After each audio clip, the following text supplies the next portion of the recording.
Selamat pagi jemaat, bersyukur sekali kita bisa berkumpul kembali sebagai satu keluarga di dalam Tuhan. Saya percaya bahwa Tuhan terus menjaga bahkan menyertai kehidupan kita semua. Tuhan terus memberikan kita kemampuan, bahkan kesehatan, apalagi menjalani di masa-masa seperti ini, di masa-masa pandemi COVID-19.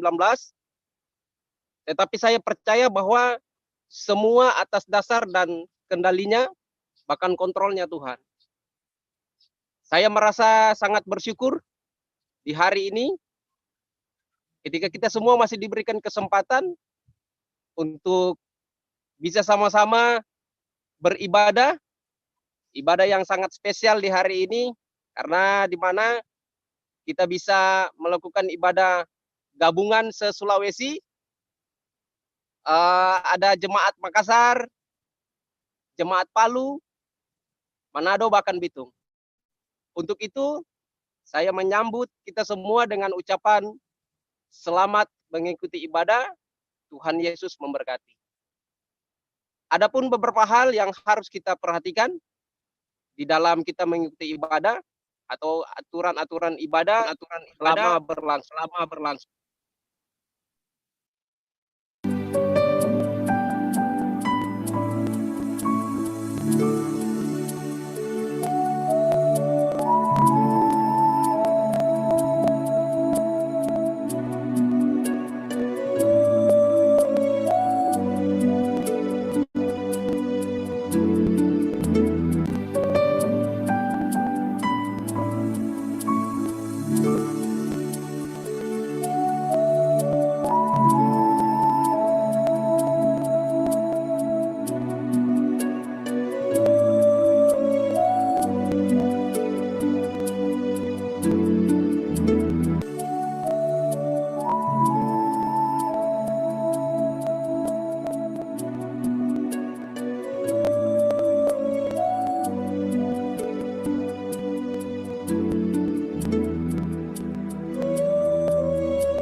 Mazmur pasal 16. Miktam dari Daud. Jagalah aku ya Allah, sebab padamu aku berlindung. Aku berkata kepada Tuhan, Engkaulah Tuhanku, tidak ada yang baik bagiku selain Engkau. Orang-orang kudus yang ada di tanah ini, merekalah orang mulia yang selalu menjadi kesukaanku. Bertambah besar kesedihan orang-orang yang mengikuti Allah lain. Aku tidak akan ikut mempersembahkan kurban curahan mereka yang dari darah, juga tidak akan menyebut-nyebut nama mereka di bibirku. Ya Tuhan, Engkaulah bagian warisanku dan pialaku. Engkau sendirilah yang meneguhkan bagian yang diundikan kepadaku. Tali pengukur jatuh bagiku di tempat-tempat yang permai, ya, milik pusakaku, menyenangkan hatiku. Aku memuji Tuhan yang telah memberi nasihat kepadaku, ya, pada waktu malam hati nuraniku mengajari aku. Aku senantiasa memandang kepada Tuhan, karena Ia berdiri di sebelah kananku, aku tidak goyah. Sebab itu, hatiku bersukacita dan jiwaku bersorak-sorak, bahkan tubuhku akan diam dengan tentram, sebab Engkau tidak menyerahkan aku ke dunia orang mati, dan tidak membiarkan orang kudus-Mu melihat kebinasaan. Engkau memberitahukan kepadaku jalan kehidupan, di hadapan-Mu ada sukacita berlimpah-limpah, di tangan kanan-Mu ada nikmat senantiasa.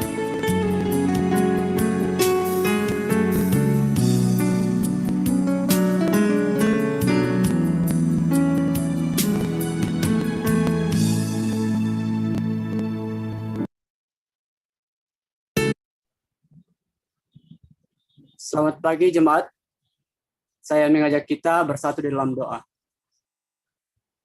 Bapa kami yang baik, pagi ini kami sangat bersyukur kami bisa beribadah, memuji Engkau di pagi ini, karena Engkau adalah Allah yang Maha Kuasa. Pagi ini kami beribadah gabungan se-Sulawesi bersama jemaat Makassar, Palu, Manado, dan Bitung. Kami berdoa dan memohon supaya Engkau campur tangan dalam ibadah kami, supaya ibadah kami berkenan di hadapan-Mu. Berikan kami hati yang memuji dan menyembah-Mu. Kami benar-benar membawa hati kami beribadah. Kami berdoa ya Bapa, buat semua yang bertugas, supaya Engkau berkati mereka. Membawa firman Engkau berkati ya Bapa. Kami berdoa juga supaya jaringan internet bagus, berjalan lancar, dan benar-benar Engkau berkati kami semua. Kami mau membawa hati, pikiran, dan jiwa kami untuk memuji, memuliakan Engkau. Ya Bapa di surga, kami buka ibadah ini hanya di dalam nama Yesus. Kami berdoa. Amin. Bapak Ibu jemaat yang terkasih, ketika kita mengalami pergumulan atau masalah dalam hidup kita, kita bersama percaya bahwa Tuhan sanggup memulihkan kita semua. Di pagi ini saya rindu mengajak kita semua untuk menyanyi satu pujian yang berkata pulih.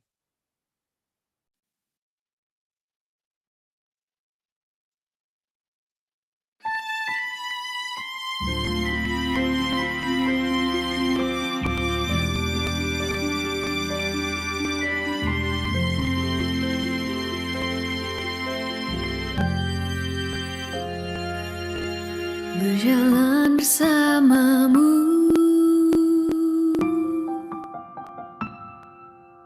dalam nada kasih-Mu, lewat keheningan malam, dari keriuhan siang, dan aku seperti domba di tangan gembala yang baik.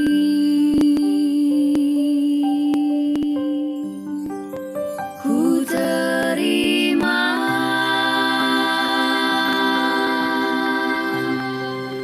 dan percaya melihat karya agung-Mu, Tuhan, mengajar, menuntunku. Ku terkagum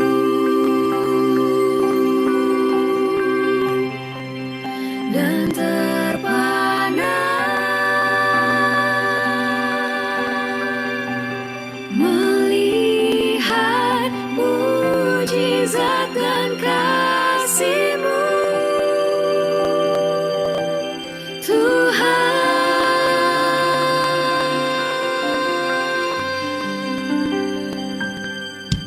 Berjalan bersamamu, berjalan bersamamu dalam nada kasih-Mu, nada kasih-Mu, lewat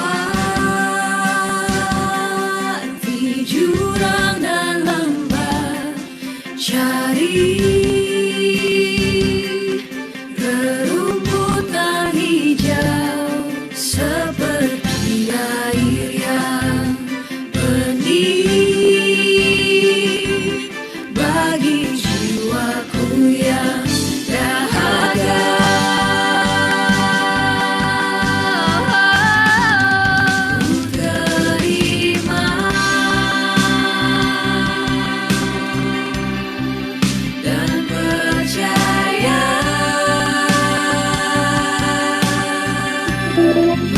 melihat karya agung-Mu Tuhan, mengajar menuntunku, ku terkagum dan terpana melihat mujizat dan kasih-Mu Tuhan.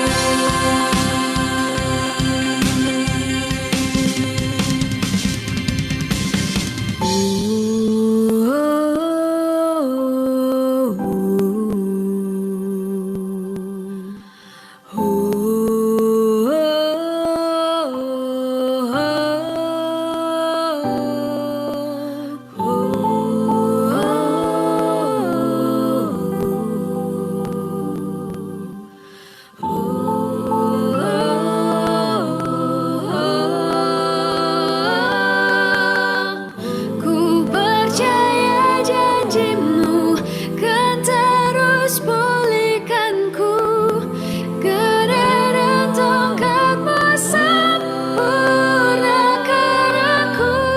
Ku percaya janji-Mu kan terus pulihkanku, kedadan tongkat-Mu sempurnakan aku. Ku percaya janji-Mu kan terus pulihkanku, gada dan tongkat-Mu sempurnakan aku. Ku percaya janji-Mu kan terus pulihkanku, gada dan tongkat-Mu sempurnakan aku. Ku terima dan percaya, melihat karya agung-Mu Tuhan, mengajar menuntunku, ku terkagum dan terpana melihat mujizat dan kasih-Mu. Ku percaya janji-Mu kan terus pulihkanku, gada dan tongkat-Mu sempurnakan aku. Ku percaya janji-Mu kan terus pulihkanku, gada dan tongkat-Mu sempurnakan aku. Serupa dengan-Mu dalam kemuliaan, ku kan bersama-Mu Tuhan selamanya.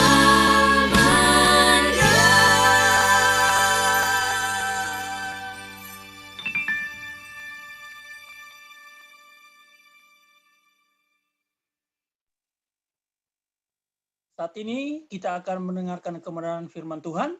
Namun sebelumnya kembali kita memuji Tuhan dengan satu pujian yang berkata, Ajar ku berdiam.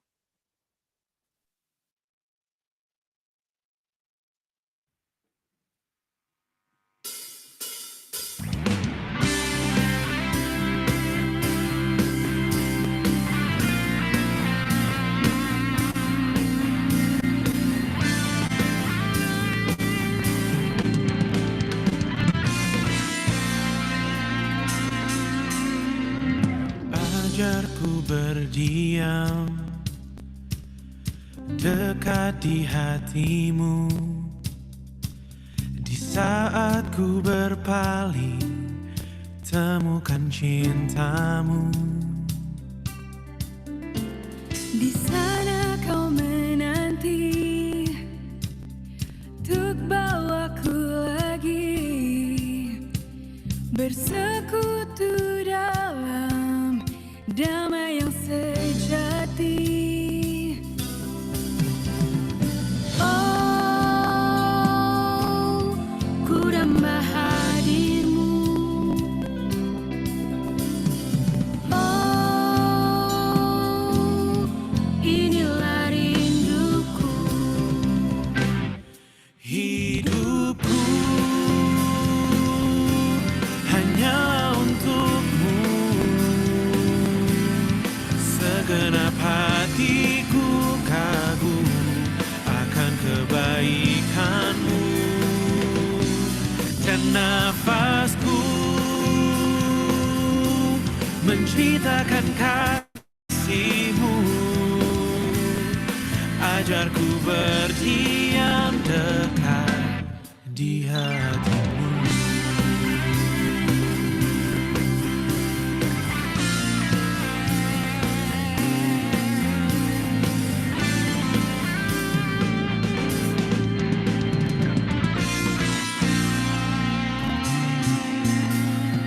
Ajarku berdiam dekat di hatimu.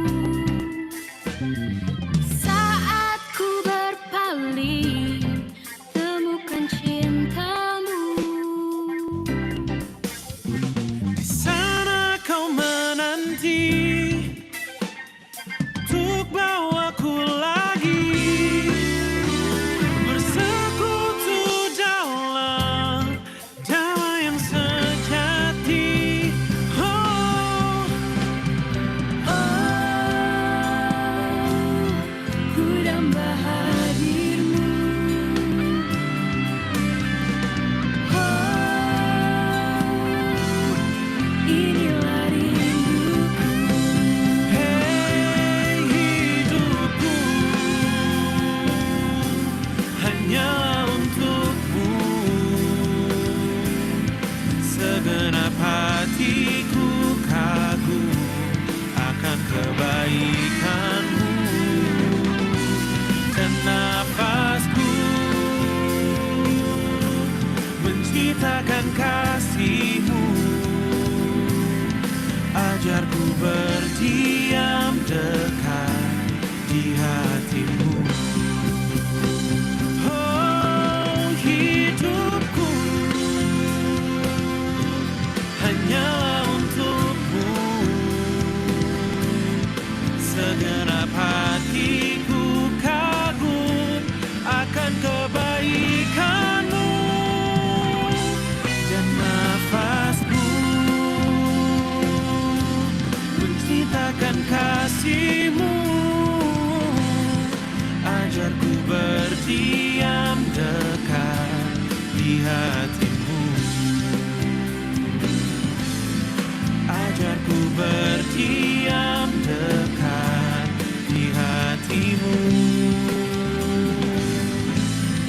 Ajarku berdiam dekat di hatimu.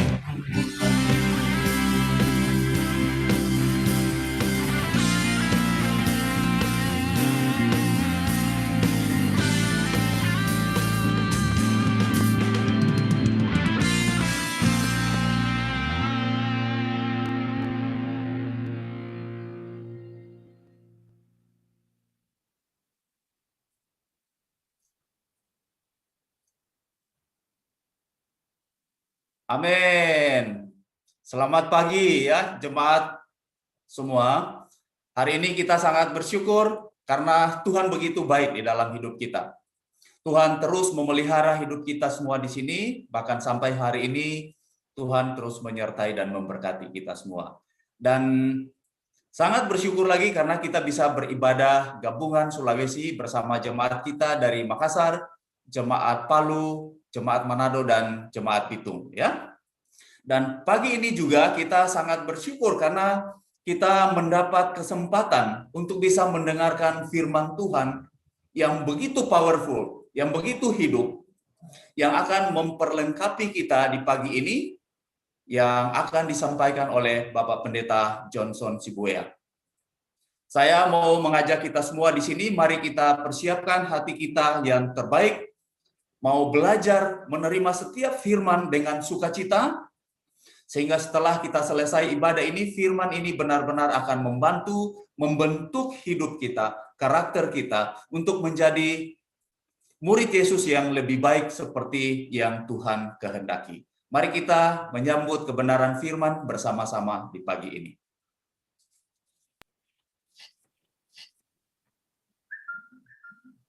Selamat pagi, Shalom, saudara-saudari yang dikasihi Tuhan. Kita sangat bersyukur Tuhan memberikan kita kesempatan untuk bisa bersama-sama mendengarkan firman Tuhan dalam tema freely pardon, yaitu pengampunan yang melimpah.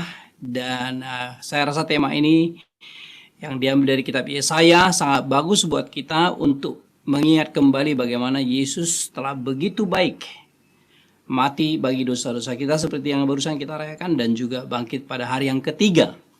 Dan hari ini saya berharap juga firman Tuhan bisa membantu kita bersama-sama. Mari kita bersatu dalam doa. Bapa yang baik, sangat bersyukur karena Engkau adalah Bapa yang memperhatikan kami. Kami sangat berdoa, berharap kepada Engkau untuk menolong kami mengerti Engkau, sehingga kami bisa memaknai pengorbanan-Mu di kayu salib, membuat kami semakin mengasihi-Mu Bapa. Tuntun hamba-Mu, dalam nama Yesus kami berdoa. Amin. Kita akan kembali dari kitab Yesaya, dan saya kembali sedikit mundur kepada kisah tentang bangsa Israel yang dipilih Tuhan untuk menjadi bangsa yang akan ditinggal di Kanaan, supaya mereka menjadi wakil Tuhan, mengenalkan Tuhan kepada dunia. Tapi di dalam proses itu mereka gagal. Tuhan sudah memberikan mereka hukum dan peraturan, dan hukum dan peraturan itu membuat mereka menjadi bangsa yang besar, bangsa yang makmur, bangsa yang sehat, dan bangsa yang kuat. Tetapi Tuhan juga mengatakan kalau bangsa Israel patuh kepada hukum, mereka akan diberkati. Kalau tidak patuh, mereka akan dikutuk.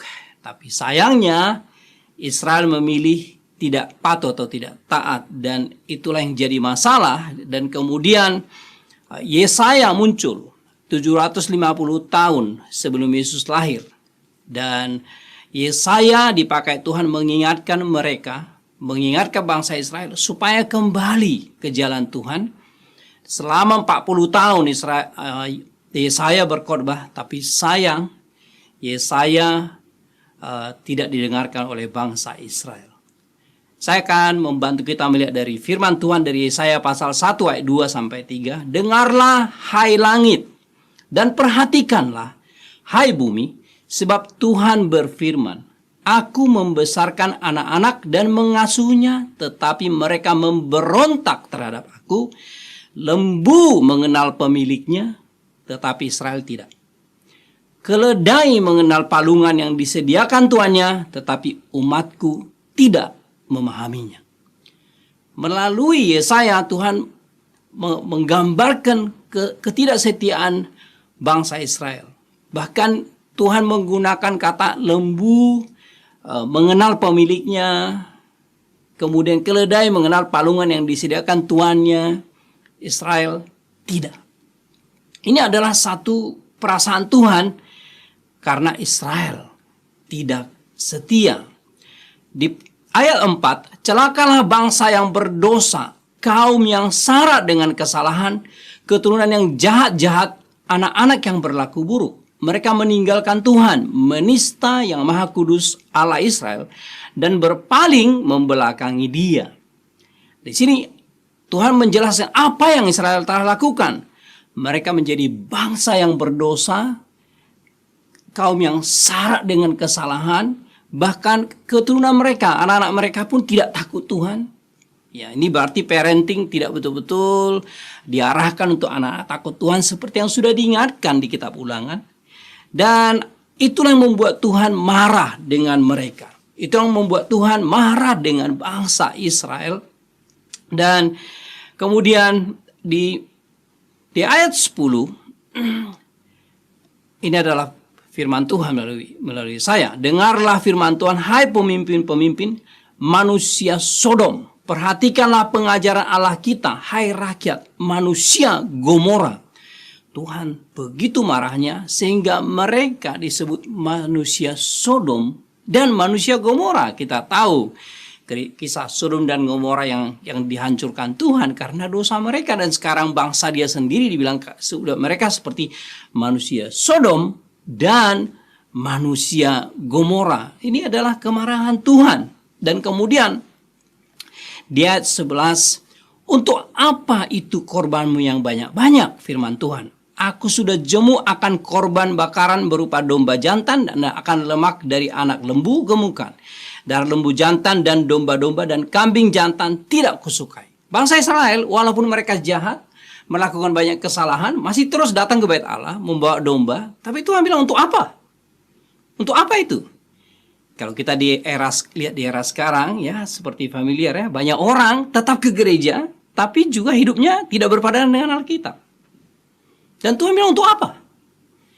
Ini kemarahan Tuhan di ayat 13. Pak, Yesaya 1 ayat 13. Jangan lagi membawa persembahanmu yang tidak sungguh, sebab baunya adalah kejijikan bagiku. Kalau kamu merayakan bulan baru dan Sabat atau mengadakan pertemuan-pertemuan, aku tidak tahan melihatnya karena perayaanmu itu penuh kejahatan. Mereka mau membawa perayaan rohani tapi di dalamnya penuh dosa. Dan Tuhan kecewa, dibilang, untuk apa semua itu? Kita tahu Tuhan gak butuh persembahan, tetapi Tuhan senang ketika anak-anaknya yang benar-benar hidup sesuai perintahnya memberikan persembahan karena dorongan rasa syukur. Tuhan senang. Tuhan senang mencium bau domba yang dipersembahkan oleh bangsa Israel. Dengan catatan Tuhan mau hidup mereka juga berpadanan dengan firman Tuhan. Nah, kemudian saya mau kita masuk ke pengharapan Tuhan. Kalau kita lihat tadi semua, Tuhan marah, Tuhan kecewa. Benar-benar satu ungkapan perasaan di mana bangsa yang Tuhan pilih, yang dianggap sebagai mempelainya, yang dia sangat dekat, sekarang ini menjauh dari Tuhan dengan melakukan banyak dosa-dosa dan kejahatan, dan Tuhan sangat kecewa. Tapi Tuhan di ayat 16 dan 17 memberikan pengharapan. Yesaya pasal 1, 16, 17, basuhlah, bersihkanlah dirimu, jauhkanlah perbuatan-perbuatan yang jahat dari depan mataku, berhentilah berbuat jahat, belajarlah berbuat baik, usahakanlah keadilan, kendalikanlah orang kejam, belalah hak anak-anak yatim, perjuangkanlah perkara janda-janda. Ini adalah hatinya Tuhan. Tuhan membuat peraturan supaya mereka, bangsa Israel itu menjadi bangsa yang adil kepada rakyat. Kita tahu bahwa budak dalam tahun ke-7 dia akan bisa dikembalikan dan haknya dikembalikan. Dan kita tahu tahun Yobel di mana semua hutang surat tanah dikembalikan. Jadi kalau kita lihat di sini memang dari dulu hati Tuhan itu mau umatnya itu memperhatikan keadilan dan juga orang-orang yang susah. Dia seperti anak-anak yatim, janda-janda. Dan ini adalah pengharapan Tuhan. Dan di sini kita lihat walaupun Tuhan sudah sangat marah, Tuhan masih ada pengharapan. Dan ayat yang sering kita dengar yang sangat membantu kita juga sangat menarik dari Tuhan adalah ayat 18. Marilah, baiklah kita berperkara, firman Tuhan, sekalipun dosamu merah seperti kirmiji, akan menjadi putih seperti salju, sekalipun berwarna merah seperti kain kesumba, akan menjadi putih seperti bulu domba. Ini pengharapan Tuhan. Dibilang, gak apa-apa bangsa Israel, kalau kalian berubah, dosamu yang banyak akan diputihkan. Nah, ini pengharapan Tuhan. Ini hebatnya Tuhan. Jadi Tuhan itu sangat panjang sabar. Tapi sayang, Israel tetap tidak mau dengar. Nah, yang menarik tentang Tuhan yang kita perlu tahu adalah Tuhan sangat panjang sabar, tapi juga Tuhan punya batas sabar. Jadi Tuhan panjang sabar gak berarti, wah udah, kita seenaknya berbuat dosa, tidak. Kita bisa lihat dari buku-buku lain. Misalnya buku Nahum tentang hukuman Tuhan kepada bangsa yang tidak patuh kepada Tuhan. Jadi kalau kita lihat di sini, kepada bangsa Israel, dia pun udah sakit hati pun dia tetap masih berharap dan tetap masih menjanjikan pengampunan. Dan di ayat 19 sampai 20, jika kamu menurut dan mau mendengar, maka kamu akan memakan hasil baik dari negeri itu. Tetapi jika kamu melawan dan memberontak, maka kamu akan dimakan oleh pedang. Sungguh, Tuhan yang mengucapkannya. Jadi diberikan janji pengampunan, tapi juga dibilang kalau kalian tidak juga, ya Tuhan akan membiarkan mereka dimakan oleh pedang. Dan kita tahu akhirnya Israel dibuang. Israel dibuang, pertama utara dibuang dijajah oleh Asyur. Kemudian sesudah itu Israel dibuang ke Babel 70 tahun menjadi budak buangan lagi. Mereka dari Mesir adalah bangsa yang tidak ada kenegaraan. Mereka budak, dibawa Tuhan menjadi bangsa yang berdaulat, memiliki jati diri sebagai bangsa, tinggal di Kanaan. Di zaman Daud mereka menjadi bangsa yang disegani, di zaman Salomo juga. Tetapi sesudah itu karena mereka degil, sekarang Tuhan sudah sangat marah, gak ada lagi ampun buat mereka. Tuhan membiarkan mereka dijajah atau dibuang ke Babel. Dan mereka dibuang ke Babel selama 70 tahun. Dan kemudian di dalam proses ini Tuhan memberikan nubuatan kepada Yesaya tentang masa depan Israel. Saya akan kutip dari Yesaya pasal 42 karena ini berhubungan dengan kita. Yesaya pasal 42 ayat 1. Lihat, itu hambaku yang kupegang, orang pilihanku yang kepadanya aku berkenan. Aku telah menaruh rohku ke atasnya supaya ia menyatakan hukum kepada bangsa-bangsa. Sekarang Tuhan bilang ada hambanya yang dia pegang. Pilihan Tuhan. Kepadanya Tuhan berkenan. Dan melalui hambanya itu nanti dia akan memberikan hukum kepada bangsa-bangsa. Bukan hanya Israel lagi. Karena itulah hari ini kita sebagai bangsa yang berbeda. Walaupun kita bukan bangsa Israel, kita punya harapan. Kita akan mengerti aturan Tuhan. Itulah era kita sekarang. Nah, ini adalah tentang siapa? Ini tentang Yesus. Karena kedegilan Israel, Tuhan merasa sudah nggak bisa melalui Israel lagi. Dia mau membantu dunia, mengasihi dunia, dan dia merencanakan mengutus anaknya turun untuk menjadi pembawa berita baik, perjanjian yang baru.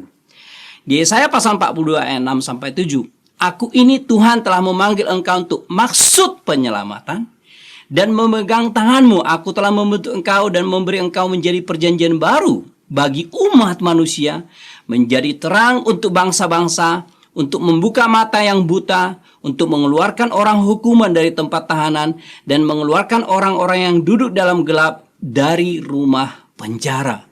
Jadi kedatangan Yesus adalah untuk penyelamatan, membebaskan orang dari masalah mereka.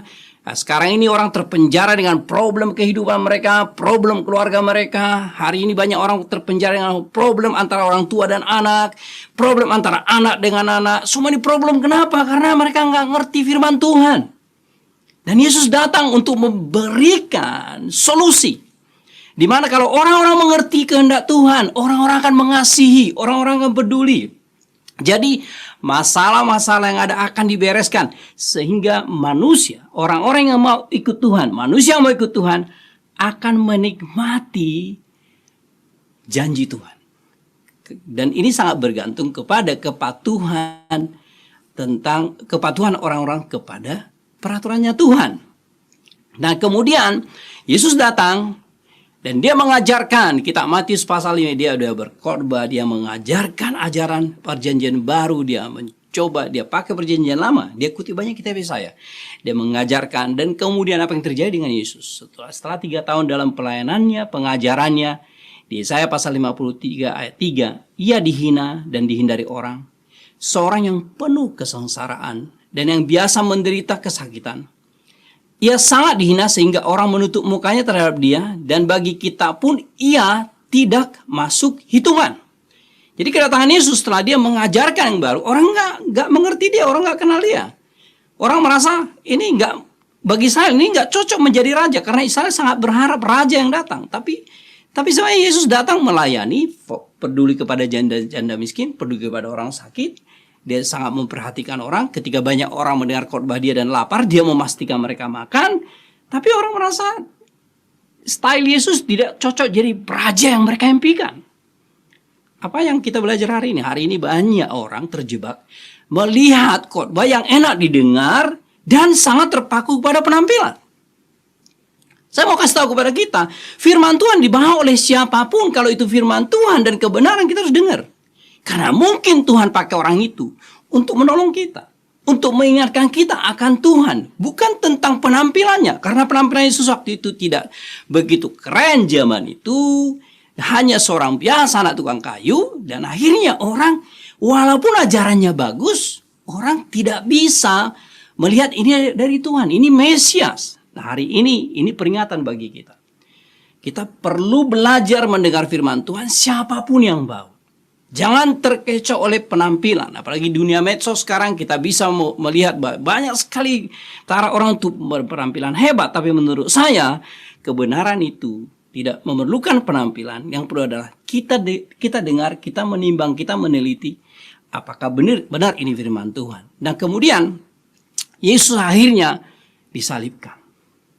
Mereka tadinya mengeluh-elukan Yesus, tapi mereka kecewa dan akhirnya mereka menyalibkan Yesus. Dan bulan ini kita rayakan di mana dia disalibkan, mati kayu salib. Tapi pada hari yang ketiga ia bangkit dari antara orang mati. Nah, apa yang kita bisa ambil hikmahnya dari kematian Yesus adalah Yesaya 53 ayat 4-5. Tetapi sesungguhnya penyakit kita lah yang ditanggungnya dan kesengsaraan kita yang dipikulnya. Padahal kita mengira dia kena tulah, dipukul dan ditindas Allah. Tetapi dia tertikam oleh karena pemberontakan kita. Dia diremukkan oleh karena kejahatan kita. Ganjaran yang mendatangkan keselamatan bagi kita ditimpakan kepadanya. Dan oleh bilur-bilurnya kita menjadi sembuh. Di bulan Paskah ini saya berharap kita jadi penyakit kita lah yang ditanggung oleh Yesus. Kita ini orang berdosa. Tuhan kasih setiap manusia nurani, tapi nurani tidak kuat melawan daging karena iblis begitu licik memperdaya kita. Berbagai hal yang menyakiti Tuhan kita lakukan, tapi Yesus datang, dia bilang, dia di kayu salib, penyakit kita yang ditanggungnya. Oleh bilur-bilurnya kita menjadi sembuh. Saudara-saudara yang dikasihi Tuhan, apakah kita melihat ini sebagai pengampunan yang melimpah bagi kita? Apakah kita bisa melihat ini sebagai pengampunan yang berharga bagi kita? Apakah kita bisa melihat bahwa ini adalah satu mujizat Tuhan di mana kita yang tidak berdaya, nggak punya, kita adalah domba yang lari kemana-mana menurut jalan kita, kata firman Tuhan, mengikuti apa kata hati kita. Dan sekarang Yesus bilang, saya mau mati untuk dosamu. Dan kita sudah mengikuti, mungkin beberapa minggu lalu banyak perayaan tentang gimana orang mengirimkan kita gambar-gambar Yesus di kayu salib. Mungkin kita menonton film tentang Yesus waktu dia disalib. Dan kita bersyukur dengan itu. Tapi yang menjadi masalah adalah, bisakah kita secara pribadi mengatakan atau secara pribadi merasakan dosa kitalah yang telah ditanggung oleh Yesus. Karena seringkali kita sebagai umat Tuhan, umat Kristen, mendengarkan tentang salib Yesus, menyanyikan pujian, mengikut acara tentang itu, dan kita sedih. Amin. Tapi untuk membuat itu adalah pribadi, adalah satu langkah yang lebih dalam, di mana kita perlu perenungan, perlu ambil waktu, perlu ambil saat teduh kita untuk kita terus mengingatkan, bilur-bilur Yesus telah menyembuhkan kita. Pengorbanan Yesus di kayu salib telah menyelamatkan kita. Kalau kita bisa membuat itu secara personal, saya percaya itu akan mempengaruhi cara kita hidup. Seperti apa cara kita hidup kalau kita benar-benar mengerti Yesus mati untuk kita secara pribadi? Saya mengutip dari kitab Galatia pasal 5 ayat 24-25. Ini perkataan Paulus kepada jemaat di Galatia. Barang siapa menjadi milik Kristus Yesus, ia telah menyalibkan daging dengan segala hawa nafsu dan keinginannya. Jikalau kita hidup oleh roh, baiklah hidup kita juga dipimpin oleh roh.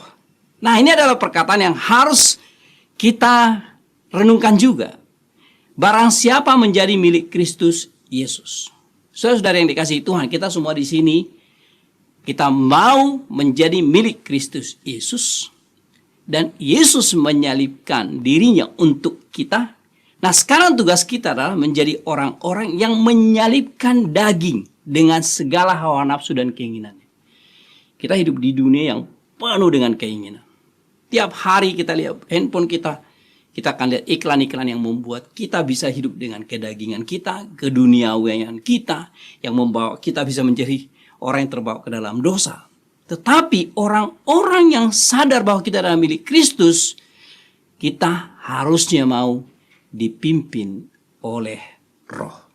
Kita harus jadi orang-orang yang dipimpin oleh Roh, di mana kita sekarang menyerahkan hidup kita setiap hari. Karena itulah kita perlu saat teduh, baca Alkitab dan berdoa. Supaya apa?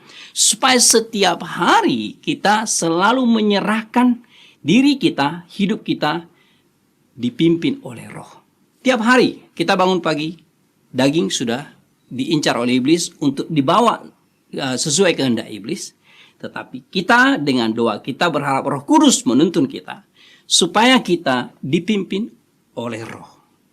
Dipimpin oleh Roh Tuhan. Nah, orang yang dipimpin Roh adalah, saya mengingatkan kita kepada bulan lalu, kita mendapatkan pengajaran tentang hidup lama dan hidup baru, di mana kita dalam hidup lama oleh darah Yesus dibebaskan dari dosa. Kemudian dibebaskan karena apa? Karena kita ditebus, didamaikan, dan dibenarkan. Atau yang kita sebut dengan pembenaran. Dan kemudian kita masuk ke hidup baru. Dan sekarang dalam hidup baru, kita hidup oleh Rohnya, oleh Roh Kudus. Kita dibebaskan dari diri kita. Kita dibebaskan dari keinginan-keinginan daging kita. Dan kita menjadi orang yang memiliki kasih, berbuah karakter kita. Kita berbuah membawa teman-teman kita mengenal Tuhan. Dan kita dipimpin oleh Roh. Nah, ini yang perlu kita renungkan bersama-sama. Saya sangat percaya Tuhan sangat rindu banyak orang mengenal Dia. Sebagai bangsa yang dikasihi Tuhan, sebagai umat yang dikasihi Tuhan, saya berharap kita semua bisa benar-benar belajar dari Israel, ya, di mana kita melihat Tuhan sangat marah dengan dosa. Kita perlu renungkan ini. Tuhan sangat marah dengan bangsa Israel karena dosanya. Berarti Tuhan juga sangat marah dengan kita kalau kita hidup dalam dosa kita. Ya, Tuhan panjang sabar. Tuhan itu bisa diubah. Doa Musa pernah mengubah Tuhan, tapi karakter Tuhan tidak berubah. Jadi kalau dari dulu dia marah dengan dosa, sampai kapanpun dia marah dengan dosa. Yang kedua, Tuhan memberi pengharapan kepada kita. Kita harus bersyukur. Dia berikan pengharapan. Kedatangan Yesus juga adalah pengharapan besar buat kita. Dan Yesus mati untuk dosa-dosa kita. Tuhan memberi pengharapan kepada Israel. Seandainya Israel dengarkan Yesaya, cerita bisa berbeda. Yesus mati untuk dosa-dosa kita. Kita sangat bersyukur dengan itu. Tapi saya berharap kita merenungkan itu. Kita bisa rasakan itu personal atau pribadi dengan kita. Dan yang terakhir adalah serahkan hidupmu dipimpin oleh Roh. Sehingga kita menjadi orang-orang yang baru, yang dipimpin oleh Roh. Sehingga kita memberikan pengaruh baik. Orang kalau melihat kita, dia melihat gambaran Kristus di dalam hidup kita. Semoga ini bisa membantu jemaat, dan berharap kita senantiasa di bulan Paskah ini semakin dekat dengan Tuhan. Dan berharap juga belajar dari bangsa Israel yang membuat kesalahan. Mari kita berdoa. Bapa yang baik, terima kasih karena Engkau adalah Bapa yang setia kepada kami. Terima kasih untuk pengampunan-Mu. Terima kasih juga untuk firman yang bisa menjelaskan kepada kami tentang bangsa Israel yang kami bisa meniru, bisa menghindari apa yang mereka salah, dan kami belajar bagaimana kami mengikuti Engkau. Ampuni hamba-Mu, Kau ada kekurangan. Terpujilah nama-Mu Tuhan, dan nama Yesus kami berdoa. Amin.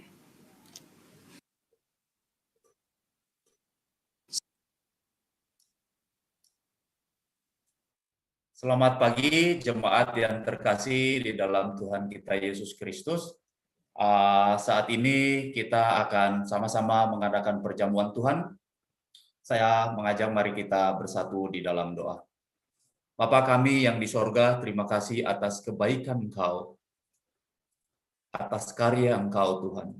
Engkau begitu Allah yang luar biasa, Bapa yang dahsyat. Engkau rela memberikan, menyerahkan putramu yang tunggal Yesus Kristus datang ke dunia ini untuk bisa menebus dosa kami manusia. Mati di atas kayu salib dan bangkit pada hari yang ketiga. Pagi ini kami sangat bersyukur, biarlah melalui pengorbanan Engkau ini terus mengingatkan kami betapa kami berharga, betapa kami bersyukur bagaimana Engkau telah menyelamatkan dari setiap dosa kami secara pribadi. Sertai perjamuan di pagi ini, kami mau serahkan hanya di dalam nama Yesus, kami berdoa. Amin. Saya ingin share bagaimana Tuhan membantu saya secara pribadi mengubahkan hidup saya ya. Dan sebagai pengantar komuni saya ambil dari kitab Yesaya sebagai tema kita di sepanjang bulan ini, yaitu Yesaya 55 ayat yang ke-7. Baiklah orang fasik meninggalkan jalannya, dan orang jahat meninggalkan rancangannya. Baiklah ia kembali kepada Tuhan, maka dia akan mengasihaninya. Dan kepada Allah kita, sebab ia memberi pengampunan dengan melimpah. Saya buat perbandingan di firman Allah yang hidup. Hendaklah orang jahat meninggalkan cara hidupnya. Hendaklah mereka membuang segala rancangan jahat dari dalam pikirannya.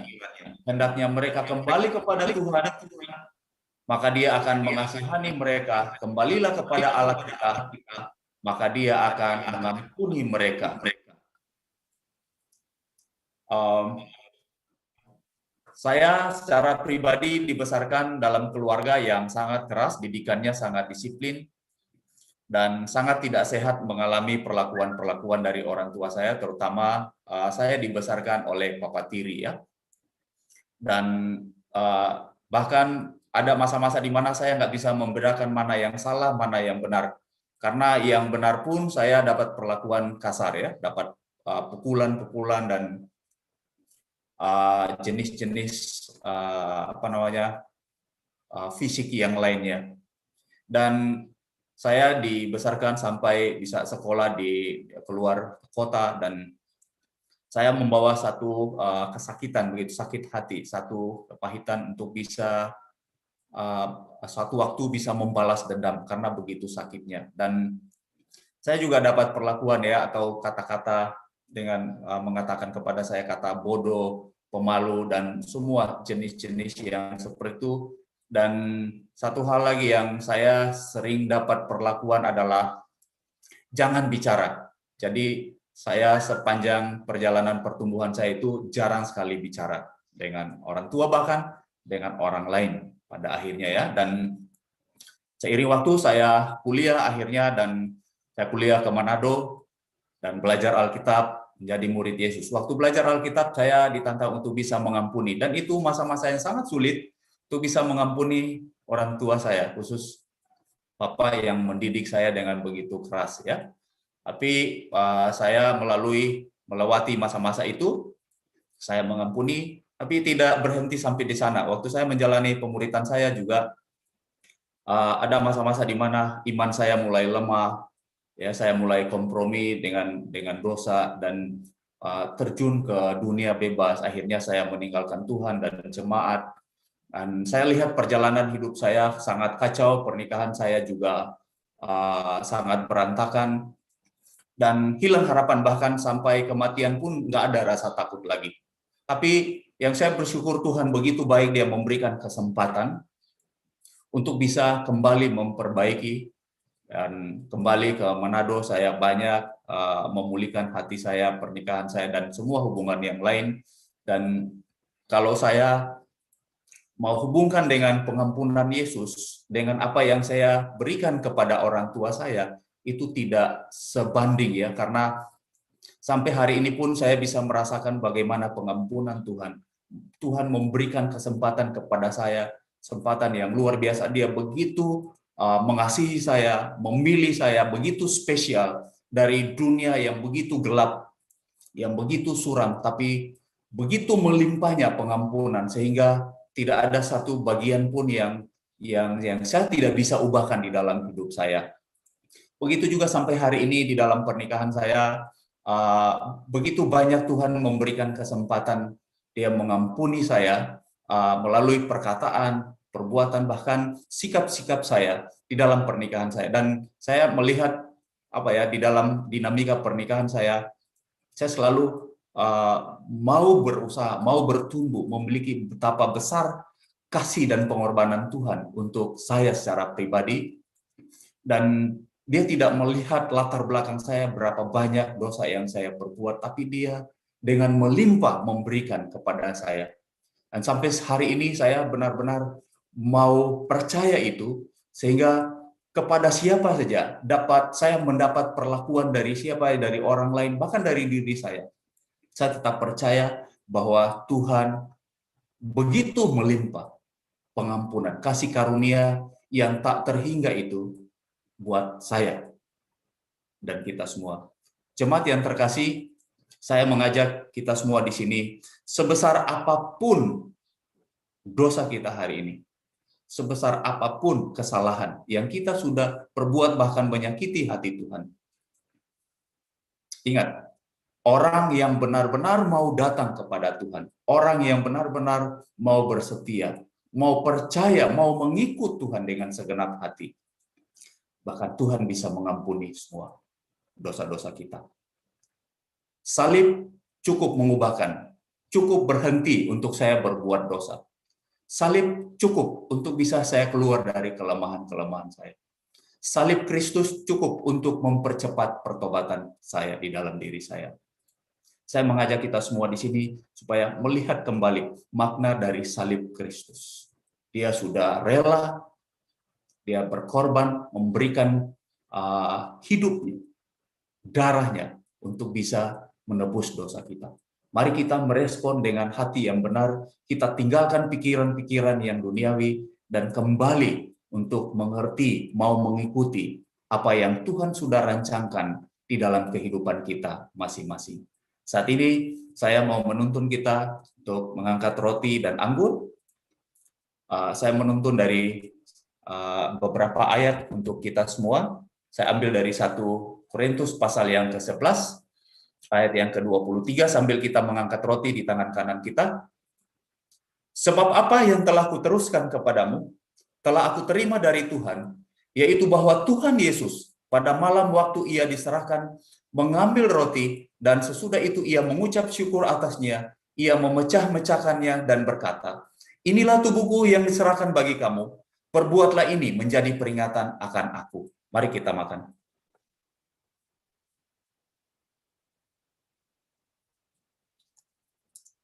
Kita mengangkat cawan di tangan kanan kita. Demikian juga Ia mengambil cawan sesudah makan lalu berkata, "Cawan ini adalah perjanjian baru yang dimeteraikan oleh darahku. Perbuatlah ini setiap kali kamu meminumnya menjadi peringatan akan aku." Mari kita minum.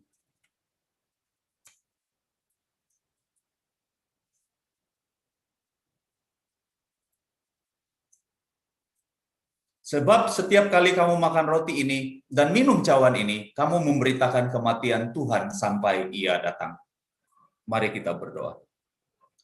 Bapa kami yang baik, terima kasih atas pengorbanan Engkau yang rela mati demi dosa kami.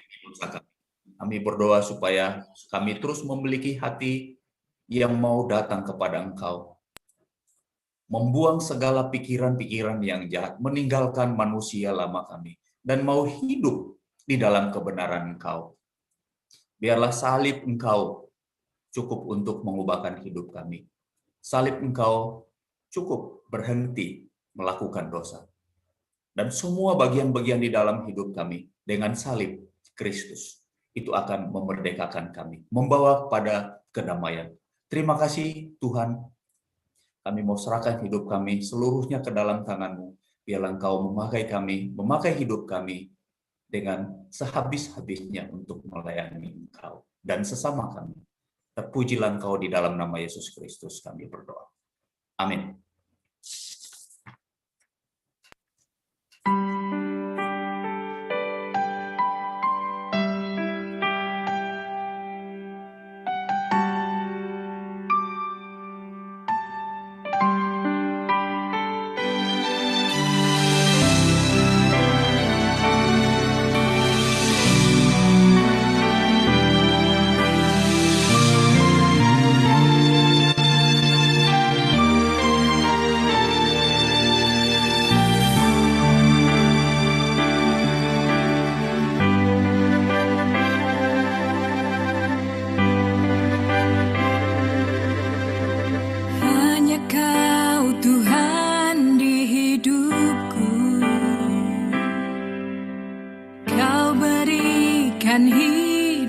yang baru.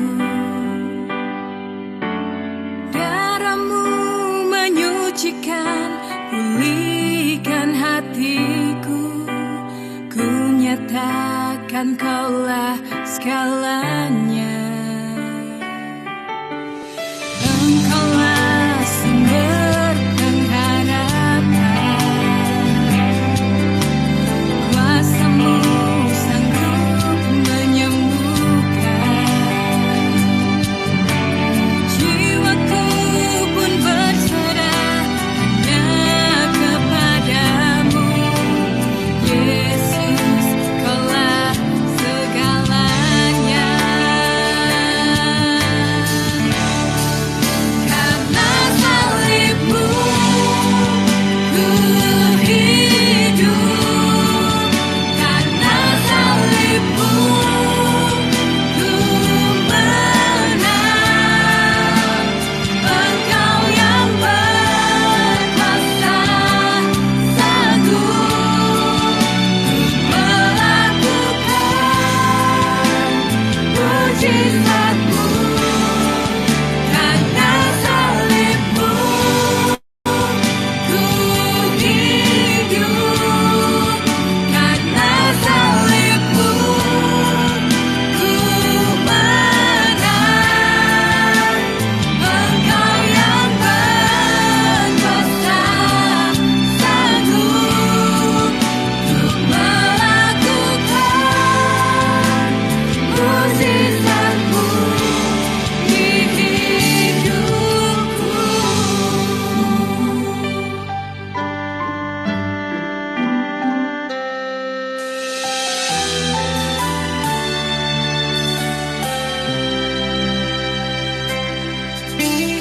Engkaulah sumber pengharapan. Kuasa-Mu sanggup menyembuhkan. Jiwaku pun berserah hanya kepadamu. Yesus, Kaulah segalanya. Karena salib-Mu ku hidup. Karena salib-Mu ku menang.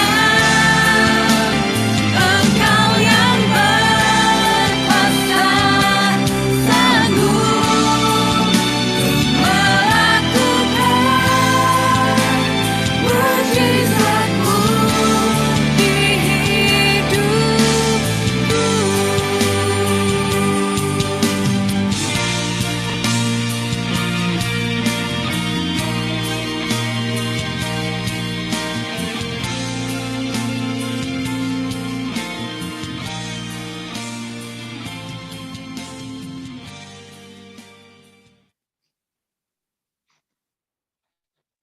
Amin. Kita berikan kemuliaan untuk Tuhan yang sudah memakai hambanya Bapak Pendeta Johnson Sibeoya untuk menyampaikan firman. Kita boleh berikan kemuliaan melalui tepuk tangan virtual.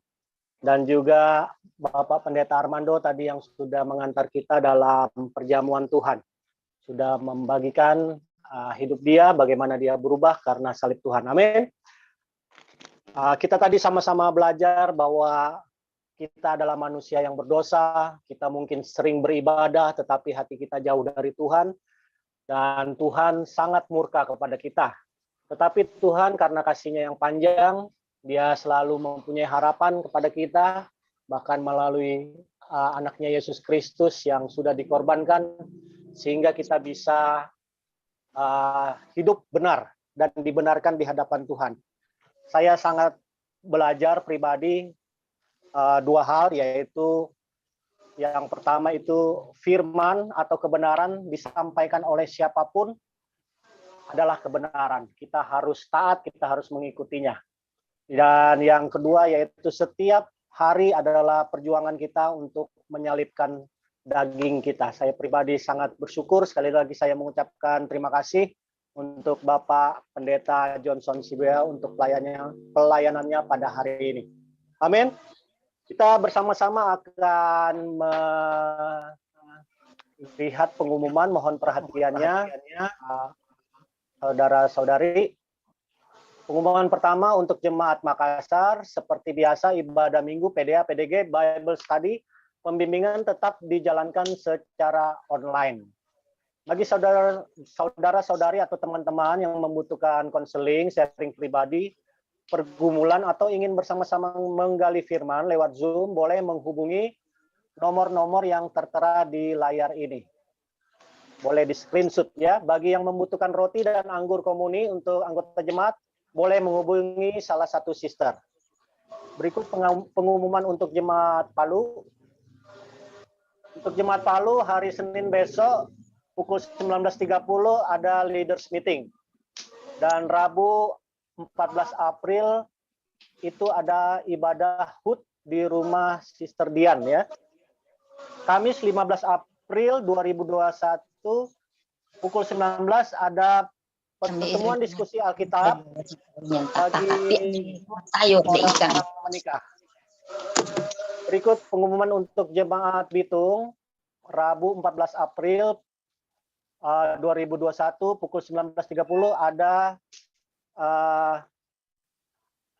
ibadah pertengahan minggu kita, sekaligus juga di situ bertepatan dengan anniversary pernikahan keluarga Wakulu Bukanaung atau yang kita kenal Bapak Pit dan Ibu Jebu. Dan hari Minggu kita ibadah seperti biasa, mohon perhatian, hari ini kita pukul 10, untuk minggu depan kita tetap kembali ke pukul 9. Untuk Jemaat Manado nanti ditanyakan kepada PIC-nya ya.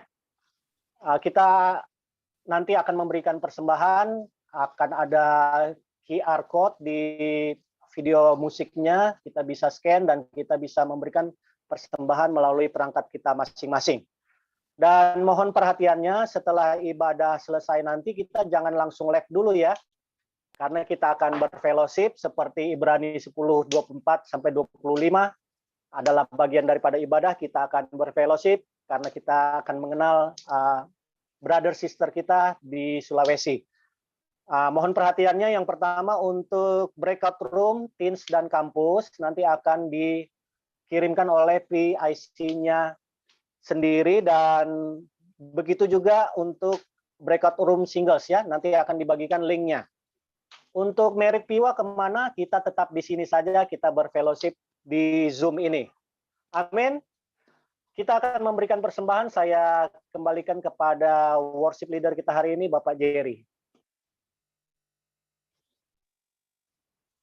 Saat ini kita akan memberikan persembahan, sambil persembahan dijalankan, sama-sama kembali kita memuji Tuhan dengan satu pujian yang berkata, bersukacitalah.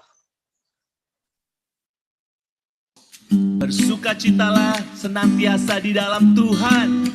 Sekali lagi kukatakan, bersukacitalah. Tuhan layak ditinggikan dan disembah selama-lamanya. Dengan segenap hatimu mari katakan, bersukacitalah. Sebab Tuhan baik, Dia beri hasil-Mu berlimpah-limpah. Tuhan mengasihi orang-orangnya, kan diberikan gunung perlindungan. Adakah kau susah, hatimu lemah, ujilah dirimu, mungkin kau salah, pandanglah salibnya, Dia mengampuni, percaya Tuhan, dan kau diberkati. Percaya dan bersedia, jangan menyimpang, ikutlah Tuhan. Siapkan dirimu, kuatkan hati, mari beritakan kabar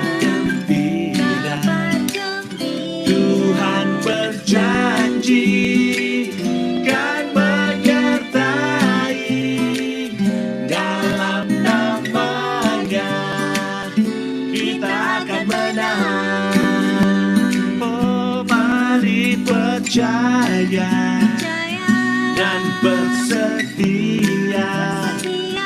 Jangan menyimpan, ikutlah Tuhan.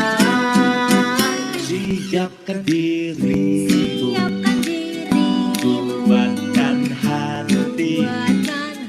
Mari beritakan kabar gembira. Tuhan berjanji kan menyertai, dalam namanya kita akan menang. Dalam namanya kita akan menang. Di dalam namanya, dalam namanya kita akan menang.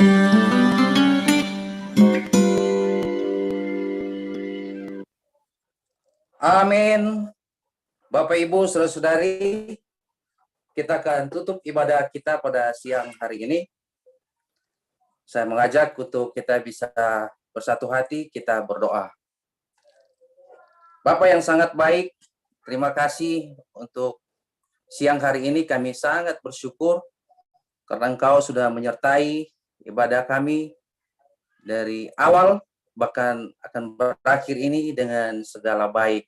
Terima kasih Bapak, satu sukacita yang luar biasa kami bisa dapatkan dari satu sama lain, dari kota-kota yang lain lewat fellowship, mendapat sukacita, penguatan lewat fellowship ini Tuhan. Terima kasih Bapak di dalam surga. Kami juga Tuhan sangat bersyukur siang hari ini karena kami boleh disuguhkan oleh firman Tuhan yang sangat luar biasa yang disampaikan oleh Bapak Johnson. Biarlah firman pada siang hari ini Tuhan bisa mengubahkan hati kami sehingga kami bisa menjadi murid-murid Engkau lebih luar biasa di hadapan Engkau Bapak. Terima kasih Tuhan. Mau berdoa Tuhan untuk hamba-Mu Bapak Johnson Tuhan, Engkau terus memberkati tugas pelayanannya. Bahkan Tuhan Engkau terus memberikan kesehatan, kekuatan buat beliau Tuhan. Bahkan keluarga yang ada di Surabaya Tuhan memberkati. Bahkan Tuhan sangat bersyukur juga kami sudah menerima perjamuan Tuhan. Biarlah kami terus menghargai akan pengorbanan Engkau di dalam kehidupan kami. Bapak yang sangat baik, berdoa siang hari ini untuk bangsa dan negara kami Tuhan. Terlebih khusus Sulawesi, di setiap provinsi di kota kami masing-masing yang kami tinggal. Biarlah Tuhan senantiasa memberikan keamanan, kesejahteraan. Bahkan Tuhan berdoa, biarlah pandemi ini Tuhan bisa berlalu, sehingga kami bisa beribadah seperti sedia kala Tuhan. Bapak yang luar biasa, terima kasih. Pada siang hari ini kami sudah memberikan persembahan. Biarlah persembahan kami boleh berkenan di hadapan Engkau. Dan persembahan kami bisa kami pakai untuk misi Engkau di kota kami masing-masing, Pak. Terima kasih Bapak yang baik. Kami akan tutup ibadah pada siang hari ini. Di dalam anak-Mu Yesus Kristus kami bawa doa ini. Haleluya. Amin. Baiklah, kita akan berfellowship di bor kita masing-masing. Selamat berfellowship dan selamat hari Minggu. Selamat hari Minggu. Hari Minggu.